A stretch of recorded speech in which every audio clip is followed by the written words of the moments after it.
Baby, I'm playing on you tonight. Hunt you down, eat you alive. What is up, Barnyardigans? This is my project for my Sutulah class. I'm Tiffany Magno, and I hope you guys enjoy this project that I made.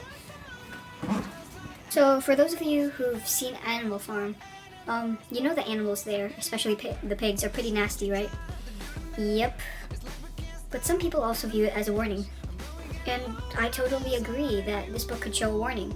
The author of this book, Orwell, actually made the book in a way that it would envision a warning to the reader. I mean, after all, this book is based off the Russian Revolution, right? Yeah, that thing wasn't pretty. And because of the fact that Orwell, made it based off the Russian Revolution, you can already tell that he's trying to give the warning for the past not to repeat itself.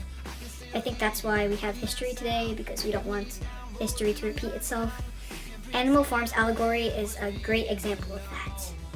I don't know much about the Russian Revolution, honestly, but after reading Animal Farm, I think I know a little background on this book and how, animalism or communism played a big role in making pigs stab other animals in the back. And it probably even wasn't only the Russian Revolution. I mean, if that wasn't the only warning Orwell tried to explain in the book. Like, for example of that, one of the pigs, Old Major, a major character, actually portrayed a warning, or foreshadowed a warning that was going to happen towards the future. In chapter 1, page 11, before Old Major, disappeared, he quoted that all animals are equal, no matter what. But later, that slowly translated into a different story, a different quote. The animals, or remaining pigs in the farm rather, turned that quote into this quote. Awkward pointing. All animals are equal, but some animals are more equal than others. Anything with the word more doesn't really mean equal in my book. And right there, in chapter 1 itself, page 11, Old Major was already warning the animals or foreshadowing something that would have changed later on into the book. Or, history, since it's an allegory. And as you can see, the author, George Orwell, input many factors into Animal Farm so that he can portray a warning to the reader. Hence the word war, name.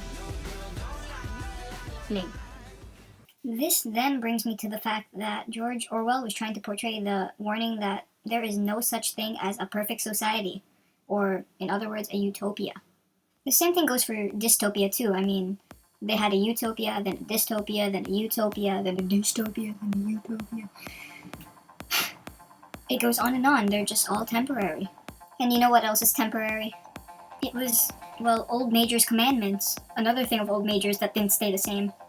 On page 24 of Animal Farm, the commandments list 1. Whatever goes upon 2 legs is an enemy.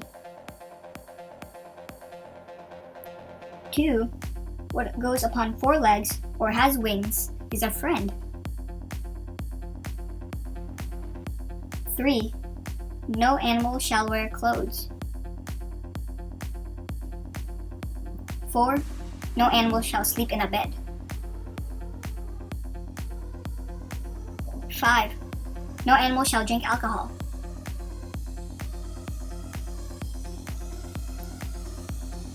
6. No animal shall kill another animal. And the one we kind of talked about a while ago, which is right there, is all animals are equal. But like I said before, they were all changed later in the book. Number 1, whatever goes on 2 legs is an enemy. In the end of the book, it specifically states that pigs then walk on 2 legs. They basically became their enemy. Number 2 and number 6. Number 2 states that whatever goes on 2 legs or wings, or has wings, is a friend. And number 6, no animal shall kill another animal. On page 83, they kill an animal. Yeah, I don't kill my friends. Number 3, number 4, and number 5. Number 3, no animal shall wear clothes. Number 4, no animal shall sleep in a bed. Number 5, no animal shall drink alcohol. But I don't know what that is. And the pigs in that book certainly did break those rules. Commandment number 3, number 4, number 5 are broken after the pigs move into the farmhouse, where they do human-like things and go against old Major's words. Basically, this was after Snowball was kicked out. On page 67, rule number 4 is then changed with an addition of 2 words with sheets. They basically changed the rule so that the pigs can do what they want without the animals being upset. I think what Orwell was trying to portray here was the deep warning of what could happen secretly behind the truth of society, like propaganda. Another one of Orwell's warnings was that in a dystopia, anyone can use propaganda or anything like that to cover the real deal. And basically, Orwell is trying to warn the reader that with propaganda, a type of leader or society can be completely brainwashed or completely feared out of what they originally thought. Like those original commandments are now changed because of propaganda and the control Napoleon had over Snowball, who he kinda kicked out and throwed outside the animal farm. On page 141, the pigs will walk on 2 legs, as I said before, turning into their enemy, which is us humans. I think this is another warning of Orwell that's saying that nothing's ever gonna be right when you have too much power, because too much of anything is bad, especially for you. Too much power was bad for Napoleon, and he turned into the enemy, which was firstly the enemy. And along with that, I think Orwell is also warning that with a leader like that in power, a society can become so diverse and corrupt. For example, in reality, you'll have people who care for themselves, people who are really dedicated, and those people who just don't care when there's something as a rebellion or a revolution going on. In the book, I think that Molly the horse represented the people who just didn't care and waved their bows in the air. And the horse Boxer probably represented those dedicated people to the rebellion or the revolution. On page 56, 83, and 85, Boxer shows his dedication to Napoleon even after he threw Snowball out. At first he was like, Snowball was a great leader and did very well at the bloodshed, but then he gives in to Napoleon, making him one of the most dedicated workers of the farm, or to Napoleon's rebellion.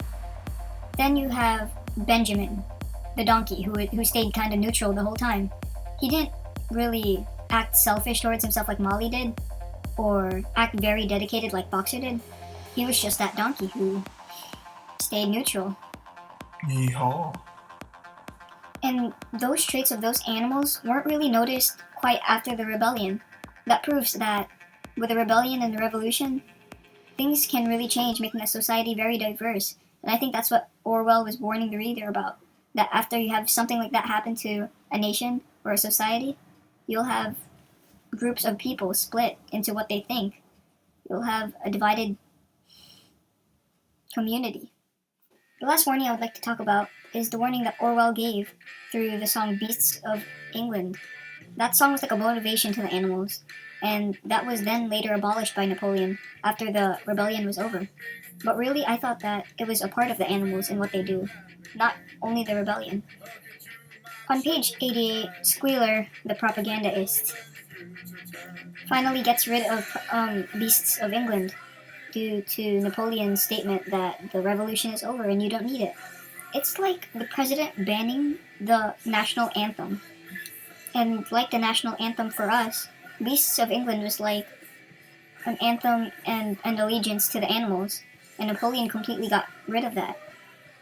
The warning that Orwell is trying to give here is that when a dystopia starts completely, it won't stop until it hits, well, what it started with. Like, for example, Beasts of England was the thing that motivated all the animals. And because of the dystopia that was happening, that's what was removed at the end. It was abolished.